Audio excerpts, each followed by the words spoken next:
Hi everybody, and welcome to the next in this series from My Life Diabetes Care, and we're talking type 1 diabetes. This is part of the Type 1 Diabetes Connect season. My name is Renza Shibilia and I'm absolutely thrilled to be here. Just as people are starting to join us, I will just run through a few little housekeeping rules before we introduce our speakers. I know that we have a huge number of people who have registered tonight, so we will give everybody just a few minutes just to join us. This is the fourth one of these live events that we have hosted, and they've been so much fun. They've been very interactive, and that's when they work best. So we do encourage people who are watching to ask questions, to join in the chat, and really anything that you want to ask, we can answer that. But of course, there are a few caveats on that. These chats are actually, of course, not here to replace the information that's provided by your healthcare team. We are very, very fortunate to have a credentialed diabetes educator here tonight, and Cheryl will be able to provide an overview. So if you do have general questions, please ask them. Please don't say my blood sugar is whatever it is right now, how much insulin do I need, because no one will be answering those questions. Hi Andrew, who has joined us. When you're using the chat function, you can either chat to all panelists, and that means that the three of us will see it, or you can chat to everybody, which means the panelists and the attendees and participants can see it. So if you want everybody to see, make sure that you click on that so that the participants can see it as well. Okay, so let's get started. We have a number of people who have dialed in now. So I'm joined tonight by credentialed diabetes educator from Melbourne, Australia. We're going back into lockdown, some of us, but hi Cheryl, how are you tonight? I'm excellent, thanks Renza. Good. And I'm also joined, it's our first international guest.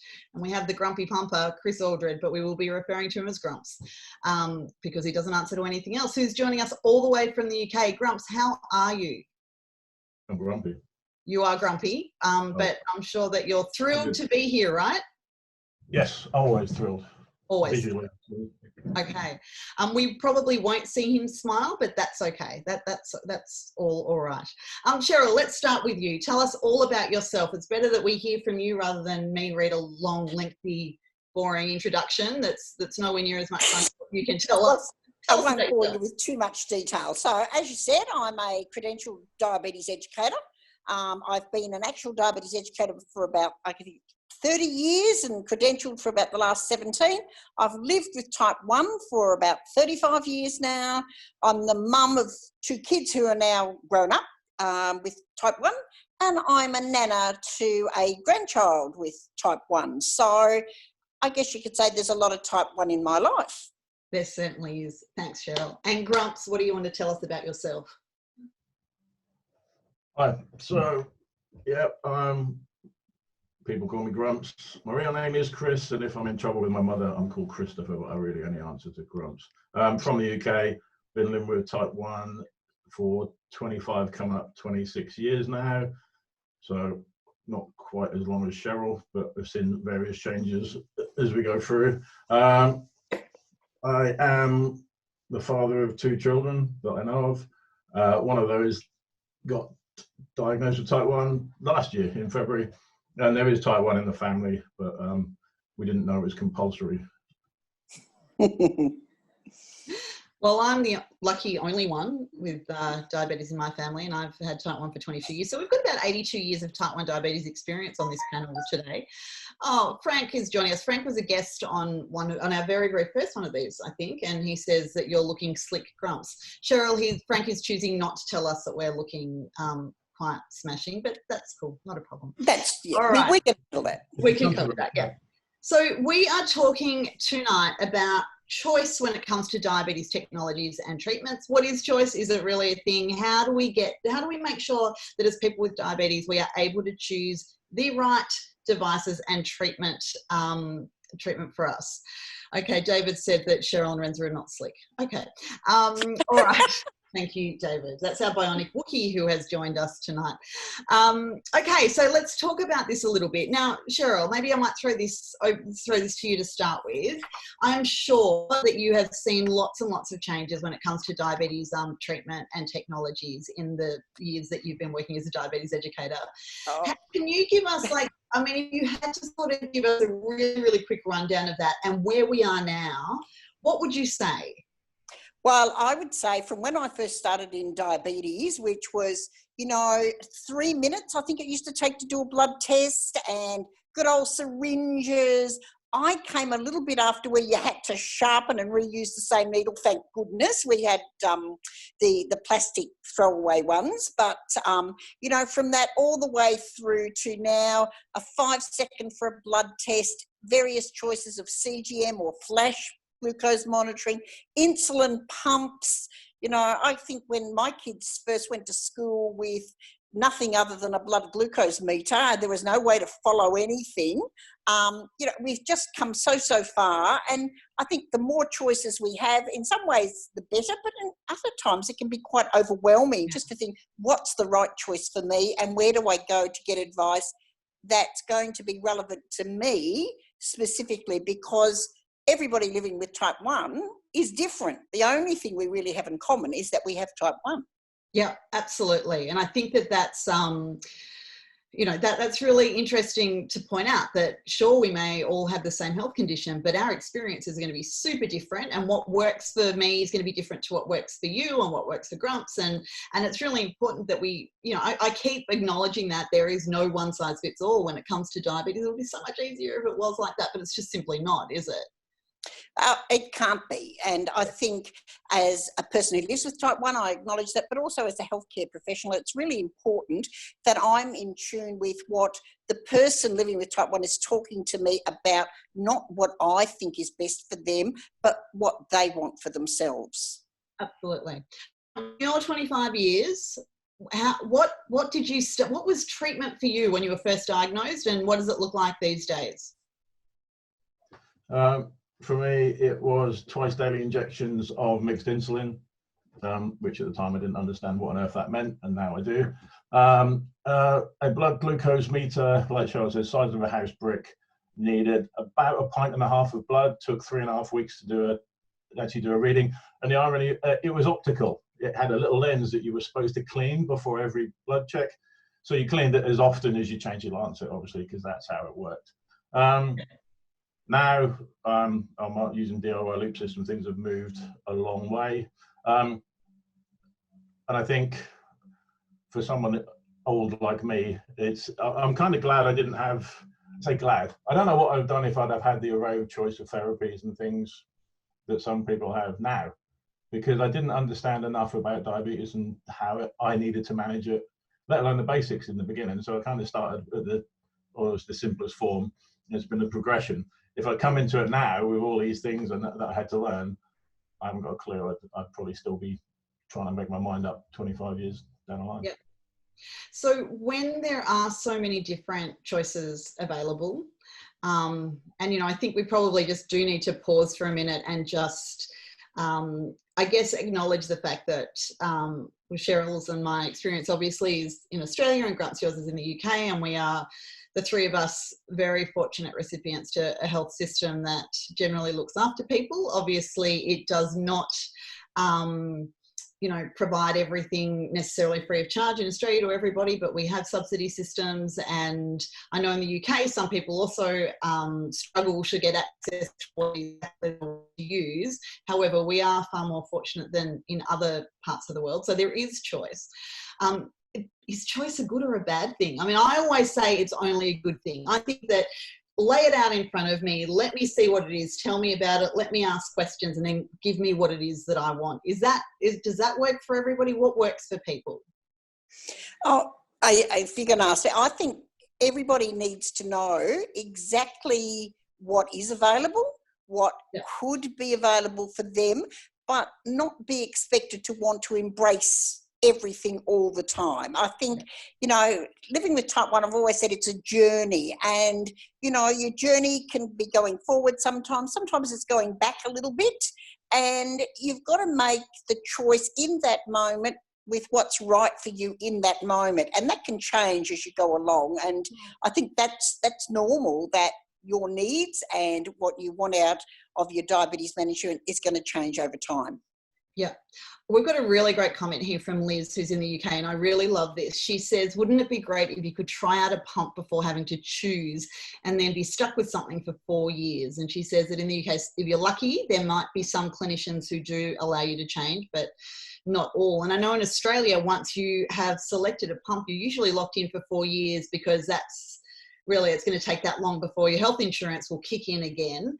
I would love the idea of being able to have a play. And, you know, I mean, when we see something, it's often just for a 5 minute and we get the sales pitch of all the shiny stuff, but we want to know how it feels on our bodies and how does it feel when I'm falling asleep and it's screaming at me and all those sorts of things. What Gramps, do you want to jump in and say something there? Yeah, and one thing I've always said, I mean, so with tubeless pumps, you can often get a dummy pump now, same size, Yeah. same weight, you can try it and stick it on. But I've never seen a dummy pump for a standard pump that you can actually, the same size weight, doesn't have to do anything, size, weight, you know, color, and then you can have just stick on a cannula, but without it going in you. Like you said, so you can see what it's like to sleep with, because they're the questions we always see online. The questions often about how do I wear it, where do I put it, what do I do with it at night, can I take it off in the shower? And choice for some clinicians, you know, is considered that they're talking about diabetes management choice, but it's a wider thing for us. It's about, we choose this stuff because we have to live with it. I sleep with my pump. Well, yeah, I spend more time with my pump than I do anything or anyone else in the world. You know, you sleep with it, you take it off in the shower, the rest of the time you've got it. You know, you walk around, you wrap it around door handles. Yeah. Simple things like that. You need to do that. But one thing I do want to add to all of this is, you know, choice isn't always about technology, CGMs and that kind of thing. There are many people, like you said, we're all very privileged. Some people out there don't get to choose, and they look on and see the stuff that they might get. But actually, some people out there aren't even told that they have a choice of pen needle length. And that, actually, that could make a huge difference to you. Some people are still using the meter they were given because they haven't been given the information, or they haven't been able to find out that other meters are out there, and they might be more accurate, might be better, or to be fair, it might fit in your pocket or your handbag better, and it just might be easier for you. Choices goes from the whole thing. Like I said, my progression of from syringes to pens to pump, then CGM, then closed loop system, very progressive, where people now, diabetes technology has been a progression for me, but actually, you know, people kind of come straight into it. Technology is something that people expect and can't understand why they don't get the choice of everything to manage the diabetes the way they want to. Yeah, absolutely. And I always think, you know, I often speak with people who are considering starting on a pump and they say, oh, I'm not sure that I'll like it. And I always say, well, if you don't, you can leave it in your drawer and go back to using what you were using. It's not a failure to go back. You've got choice. And it's not like once you've got, you know, you've decided to start on a pump that you're married to it, you can pop it in a drawer and you can leave it there. So, but Cheryl, I want to ask you, because I think I've been pumping for 19 years, and I know, Grumps, how long you've been pumping for? How long now? About 10, I think. What were you before that? Before you were the grumpy pumper, you were the grumpy what? Just grumpy. Just grumpy. All right. Cheryl, I think you've been pumping for the longest. Tell us about your first pump. I know it wasn't. Oh my God. My first pump, you know, when I went to a conference, one of the pump companies actually had this display of, you know, antiques, and there was my pump in the cupboard of antiques. And I thought, my God, I'm not far from getting in that cupboard with antiques. But my first one was a Medtronic 507. I think most people who started back in the 1990s would have had a 507C. Yeah. I was one before that. I was a 507. And I can remember as a health professional working out little charts because there was no bolus calculator. But, oh, my God, I thought this was such great technology because I only used Act Rapid. Remember Act Rapid, old people? Yeah. We had Act Rapid and different formulas. And I had this little chart for working out my carb ratio and adding in my correction, and thought I was just so technologically advanced. Now, oh my God, fancy having a pump. I remember when the first pump with a bolus calculator came out, and we were advised as health professionals, don't let the patient God forbid the real person who lives with diabetes actually start that bolus calculator up from the start. You had to let them work it all out in their head just because they had the technology. No, don't let them use it. It was just the silliest thing that I had ever heard. But Cheryl, so I didn't actually, there was a disclosure that I probably should have put in at the beginning of this to say that Cheryl's been, has done every pump start that I've seen Cheryl for, except for the first one, but after that.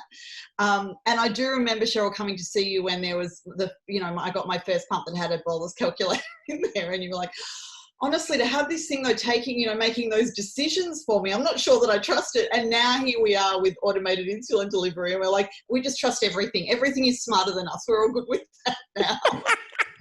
I must admit, it's a bit like, I can remember when calculators first came out at school, I would always, after the calculator had added it up, I'd do it in my head to make sure that calculator knew what it was doing.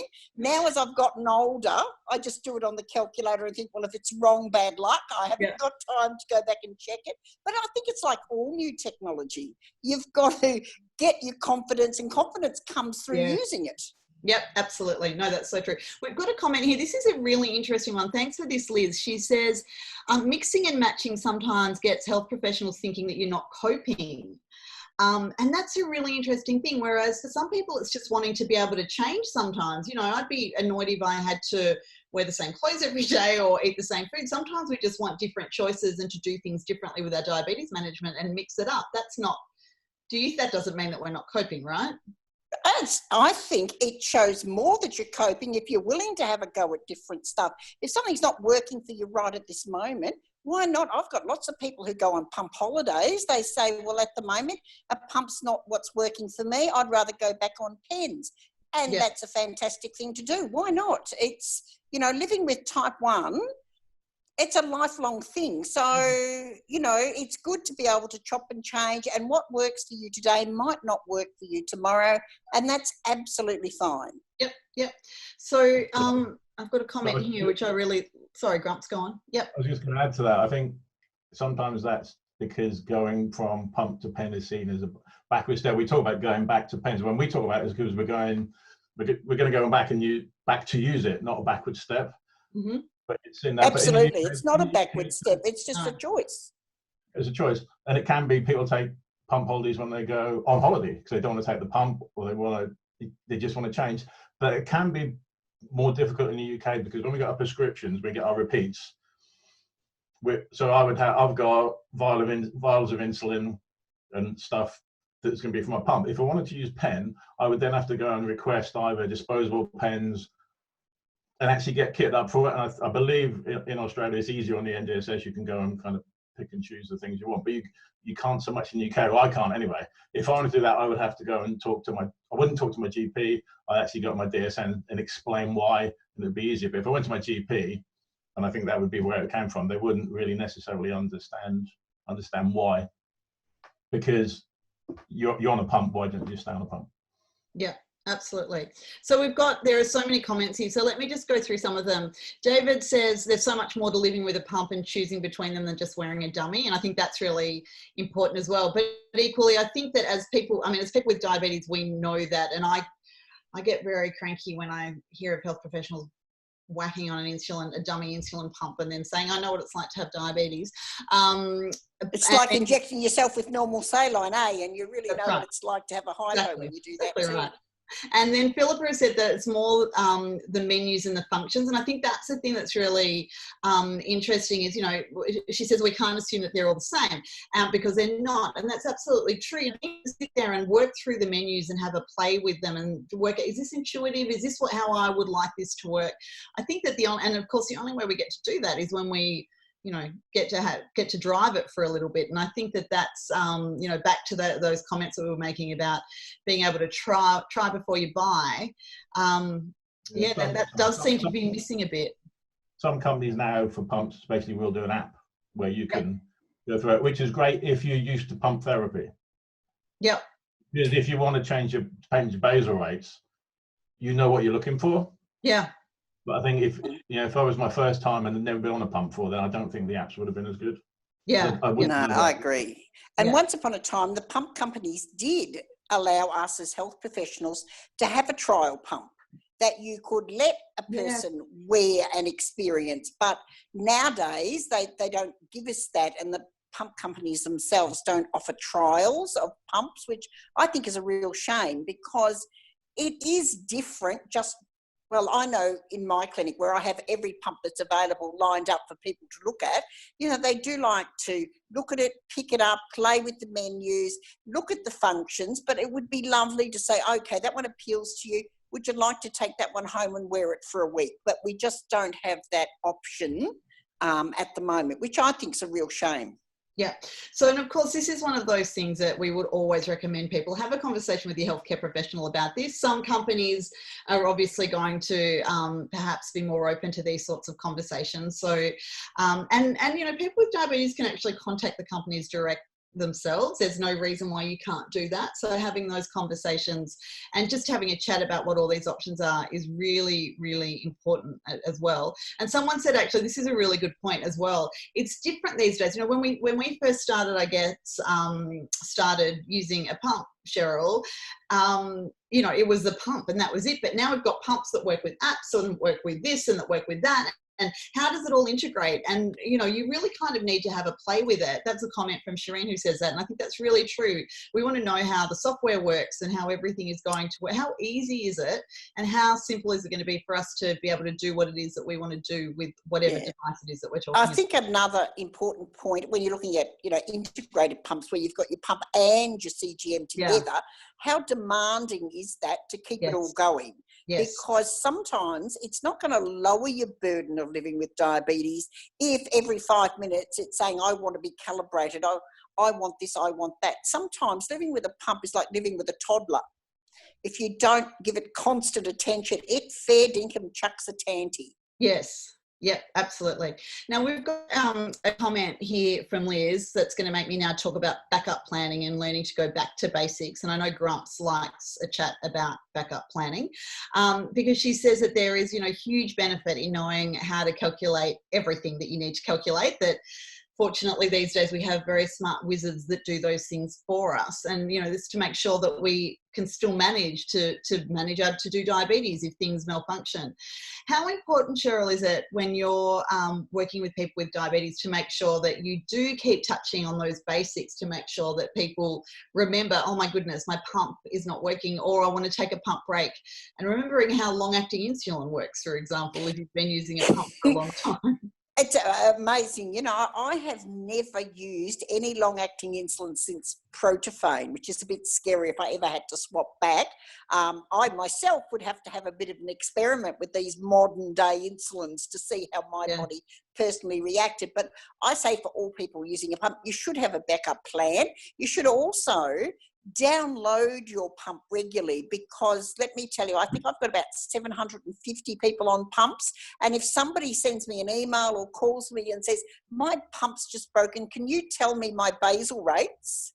I have to say, I can't remember my own basal rates, let alone, you know, those of 750 other people. So it's important to have them written down somewhere or downloaded somewhere, and then to know the formula for converting your pump rates to MDI, or cheat and download a phone app which you can put your information into and still get basic advice on your bolus or your corrections, remembering that the insulin on board is not going to be quite the same when you're giving it by injection.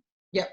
And my tip for that is I have all of my pump rates in the notes function on my phone, and I update it whenever I do, because that's just what's worked for me, and I know that it's there if my pump decides to stop working for some reason and all my other backup plans don't work. So if I needed to, I would have that information available. But I have heard so many people who say that exactly what you said, Cheryl, that their experience, their pump, they jumped into a pool and that was the end of their pump and they didn't have anything recorded anywhere. Yeah. I think the best, can I share with you the best question I think I ever had was somebody who called me. It must have cost them a fortune, from some tropical island somewhere. They were on a cruise and they'd used up the maximum amount of insulin they were allowed to give in a day Remember the old Animas pump used to Yes. say, this is as much as you can have in a day. They'd had so many cocktails that exceeded the amount of insulin they were allowed to have in a day. So they'd rung me up because they couldn't remember how to increase their total daily amount so they could have a few more cocktails. I think it was one of the Priorities. best phone calls I ever had, and I was very happy to help them. Yep.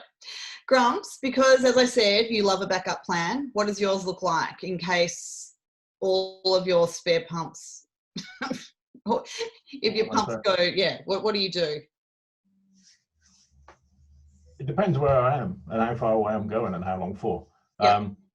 So if I'm down the road, then backup plan is stop what you're doing and come home. But if I'm going on an overseas trip, then I tend to take, and again, I'm lucky I've got spare pump, I've got spare kit I can take, but always, even with all that nice spare technology, will be a bottle of insulin, a syringe, and a spare backup meter and strips. Because for me, I need insulin, I need a way of getting it into my body, which involves making a hole in me, and I need to know how much to take, and that's the meter. And one important thing is when it comes to, if kit fails, always does, kit fails, or you forget it, or just something goes wrong, or even you've forgotten your charger cable, so it goes flat.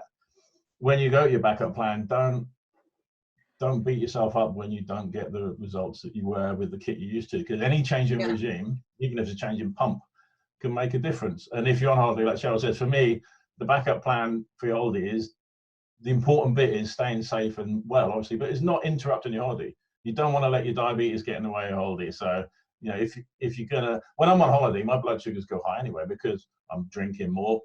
Yes, that's actually possible. I'm eating different things. I'm doing even less exercise because I'm sitting, or actually sometimes more because you're walking about. So things are out of kilter anyway, and I'm not going to stress about that because I'm there to relax and recharge. So always make sure you have a backup plan, but don't beat yourself up if you're not getting the results you want, because the important bit is you enjoy your holiday. Yep. Hey, Cheryl, could you tell us what the name of that app for calculating backup doses is?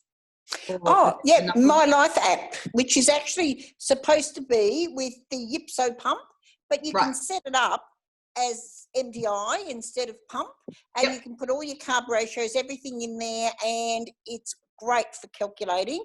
I tell everybody to download it regardless of whether or not, whatever pump they're on, and put all their values in there as their backup. Yep, great idea. So My Life, and that's Android and iOS. Android and iOS. It's not fussy. Yep. And Liz says that she's with you there. Grant, she always carries a syringe and a bottle of insulin, best backup. I do too. It doesn't matter where I'm at. I've got a little purse that says all my diabetes, and then it's got a rude word on it. But I've promised that I'm not going to swear on these, but it begins with S and it ends with T and it's got HI in the middle of it. And in there, I carry that with me everywhere I go, and it's got a bottle of insulin and a syringe. So I figure that, if I need to give myself insulin, I always am able to. So that's, one of those simple things, I guess, that we can do to try and not be caught out. And, I've been using a pump for 19 years, as I said, and twice, I remember I was speaking to someone who told me that he left the house and left his pump at home. And I thought, that's the most ridiculous thing I've heard. How can you do that? And less than 2 weeks later, I did that exact thing. I got to work. I went and ordered my first coffee and went to Bolus for a very milky coffee with a sugar. And I was like, I didn't have my pump on me. I could not believe it. And, apart from thinking that I was a bit of a dill, I was fine because I had with me a syringe and I had some insulin. So backup planning, whatever it looks like, it can make, even though if we feel bad at doing diabetes, it can still get us through the day. There's nothing worse than standing in the coffee shop doing a personal pat down, trying to find where you've hidden your pump. I know. If you left it at home. Yeah, I know. We've all done that. We've all done that. Okay. Now, there are so many choices. So let's talk about, how we do with that. Cheryl, how do you support people with diabetes if somebody comes in and says, I'm just feeling really overwhelmed. I'm ready to take the step to start something new, but I just don't know what to do. How does that conversation go? I think, first of all, you need to ask the person what is it they're looking for. What's their next step? Are they looking at maybe just some CGM? Or some flash glucose monitoring? Is that what they think might help them? Or are they actually looking for an insulin pump alone, just to start off? Or maybe, they want to go the whole thing and go an integrated pumping system.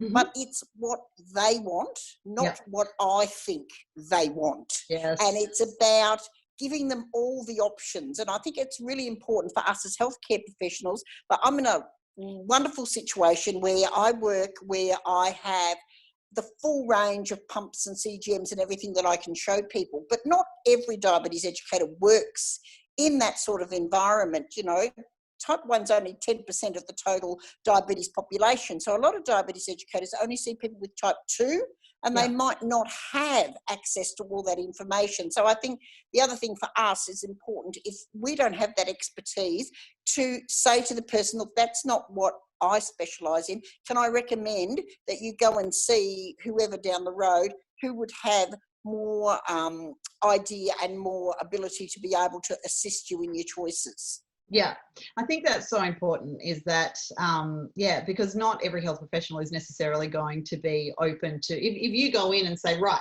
done my research, ready to start on this, let's go.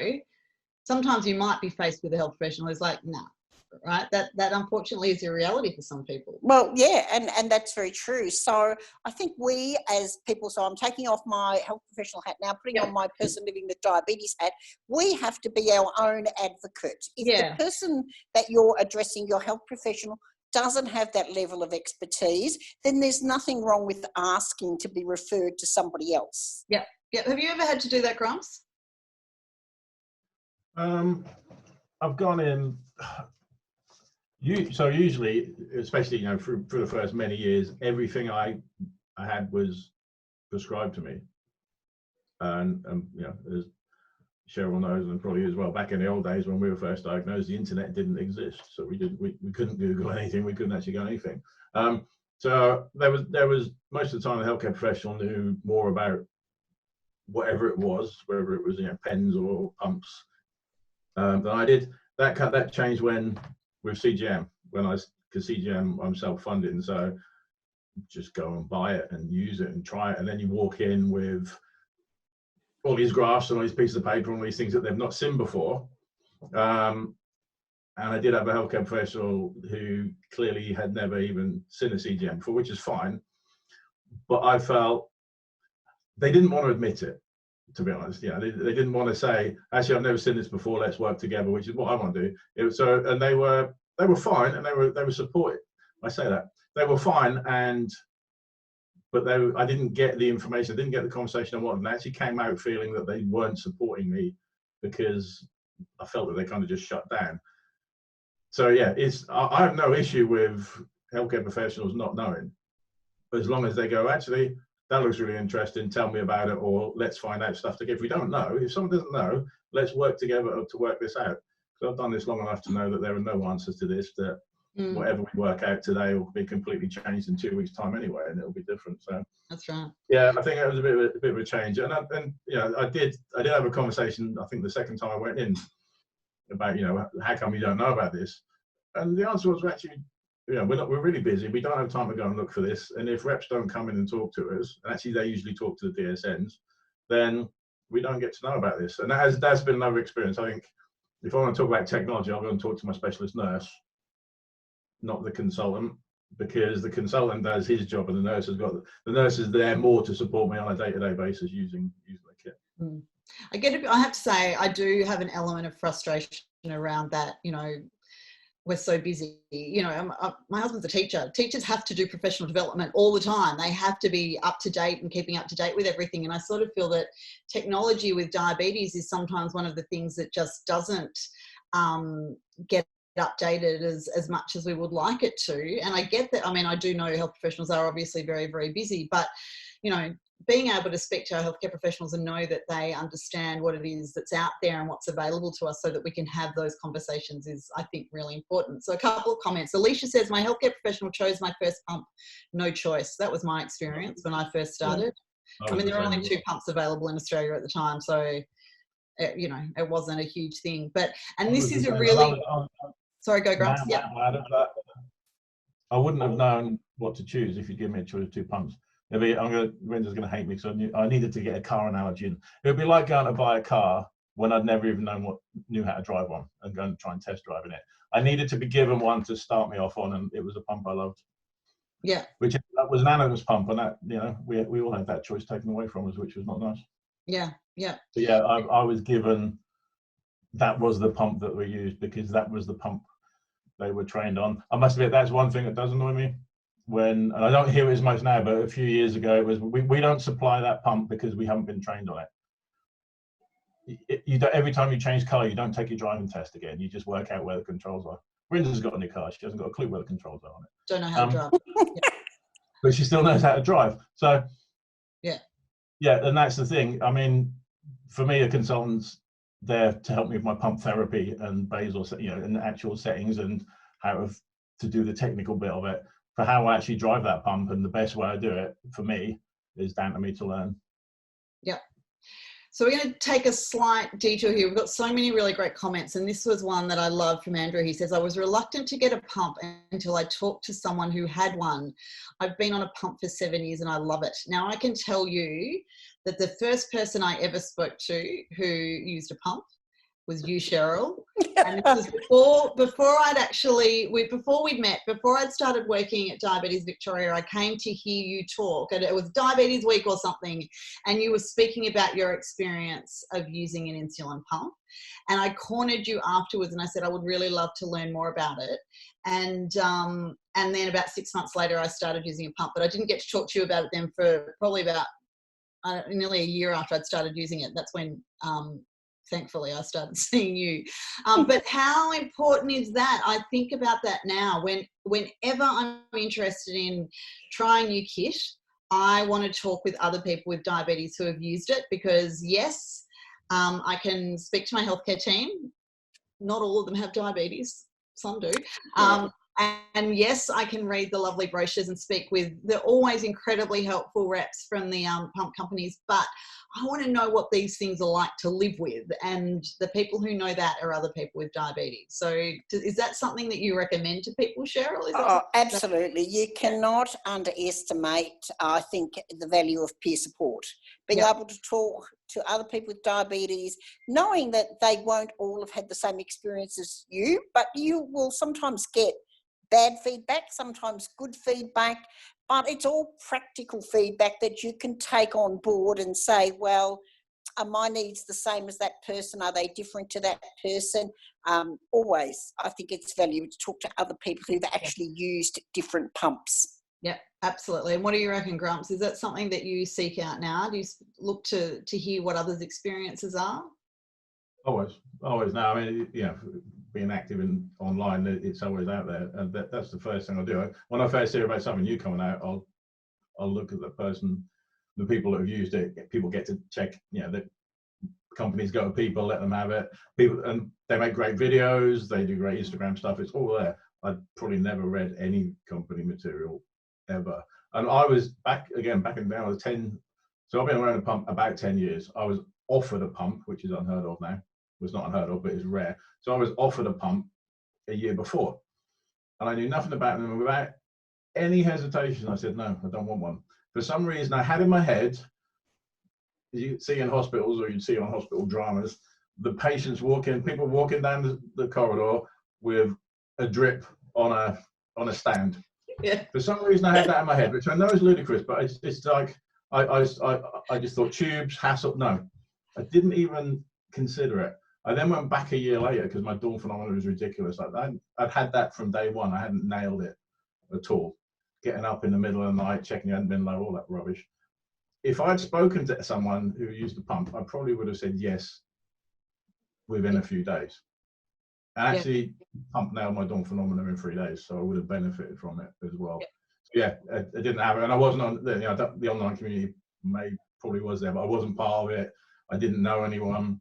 So I didn't actually seek out, but, you know, I was supposed to be an adult at that point. I'm supposed to be now, and I'm still not. If I should have, I'm growing up enough to ask, actually, is there any chance I could speak to someone from the clinic? Yeah. And if that had been offered, that would have been better. Yeah.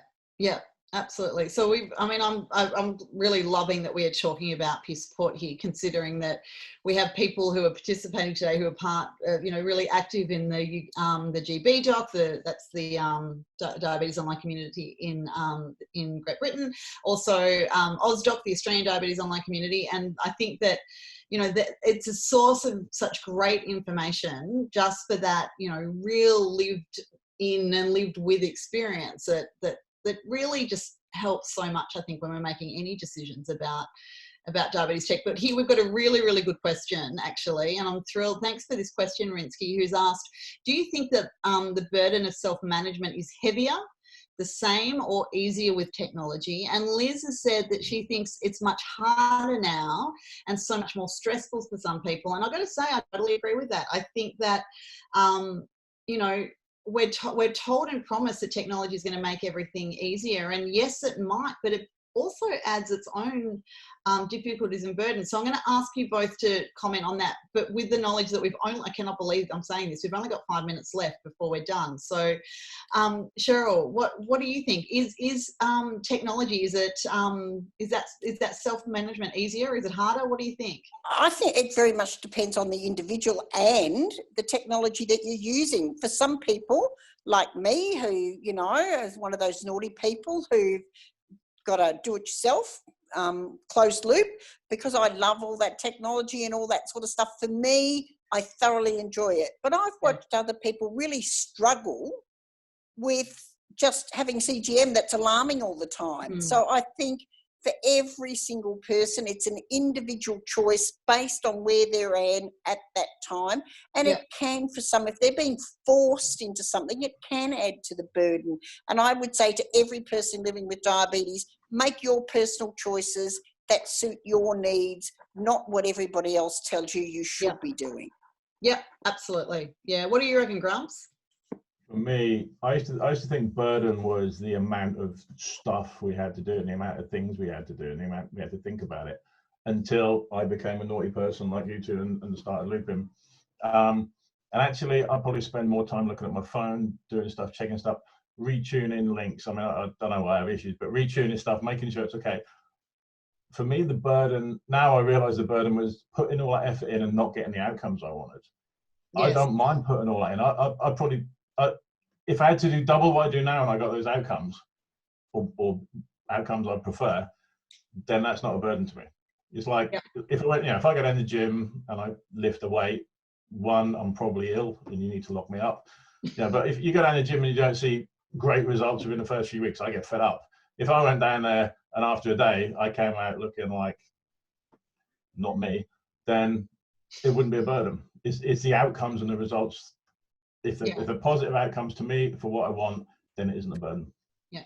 So Frank's just said that the best thing he's ever heard is that all different technologies have positives and negatives, and we have to choose the technology whose negatives bother us the least. And I really think that that's really great advice. I don't know who told you that, Frank, but seriously, buy them a coffee and a canola. And somebody else, Belinda, said that we can ask these questions of 1,000 people with diabetes and we'll get 1,000 different answers, and that's okay. And that sort of just reminds me, there's the great health psychologist from the UK, Kath Barnard, who says she's very much about right device for the right person at the right time. And I just think that's such a great mantra, is that there's not ever going to be a one size fits all, and trying to find that right device and understanding that that could change over a timeline, and that's absolutely fine. So we have 2 minutes to go. So I am going to throw it open to each of you and just say, what if somebody came and said, your advice when it comes to diabetes technology, one thing, Cheryl, what would you say? Homework. Do your homework. Have a look at what's available and make the choice based on what you believe your needs are, not what anybody else tells you. Yeah, very, very good. Excellent. And Grumps, what would you say? I'd say there's no such thing as a wrong choice. You're choosing to try something, you're choosing to try a new therapy or technology. Give it a go, and if it's not right for you, then not go back as a register, but go back to what you feel safe with and what you did, and go and try something else. And it's difficult, but don't take no for an answer. Push for what you want, and because it's your diabetes and it's your life. Yeah, absolutely. And I just want to add to that, really do talk to other people with diabetes as well. I think that, you know, I mean, diabetes organisations are always such a brilliant source of information, including to help you connect with other people. So that's always a good place to go. Get online and see what's going. And, you know, you will meet some amazing people. We have been joined by Philippa from the UK, and she has mentioned this twice now. So I am going to mention this. She is talking about Le Creuset, which is cast iron cookware, because this is a conversation that we've been having online in the diabetes community. It's not really necessarily something that's going to help us with our diabetes management, but it certainly, you know, is, those conversations can turn into all sorts of different things. So do talk to other people with diabetes. I think that it is absolutely, you know, we are such a wonderful source of information about that real life stuff. I think is critically important. Thank you, Cheryl. Thank you, Grumps, for joining us tonight. It was wonderful. Thank you to everybody who has been online and asked lots of really great questions and had terrific conversations. I'm sorry that we didn't get to every question. There was one question that I'm really sorry we didn't get asked, and that was about comment on pumps in kids. Cheryl, is it recommended? Is it easy to manage? Can you give a really quick response to that and suggest where Rebecca might like to go for some more information? Yeah, I would say talk to your diabetes educator. Pumps in kids can be amazing if your child is on board. Never, never force them. It's when they're ready, and yes, they'll need lots of support, but please go ask your health professional. If your diabetes educator doesn't know enough, go ask somebody else, ask other mums, just, you know, be involved. Absolutely. But I think that's really great. It always comes back to that. Now, thank you, everybody. We will be back in a fortnight's time. It is on Thursday, the 14th of July, which happens to be during National Diabetes Week here in Australia. We so hope that we'll get to see lots of you back. And Cheryl, you're coming back and joining me, and we're talking about demystifying pump therapy. So we will go into that sounds like fun. It is. Do I get to sort of take a cloak off a pump or something? You will get to do that, and maybe dress one up as well. I don't know. We're going to have lots of fun. Did I say Thursday the 14th? I meant Tuesday the 14th. So this is the 14th of July. I think I got the date completely wrong. It's Tuesday the 14th of July. It's 2 weeks from today. It is during National Diabetes Week. All right. Thank you so much to everybody, and we will see you at the next one. Thanks a lot. Thanks, guys. Bye. Bye, Grumps. Smile.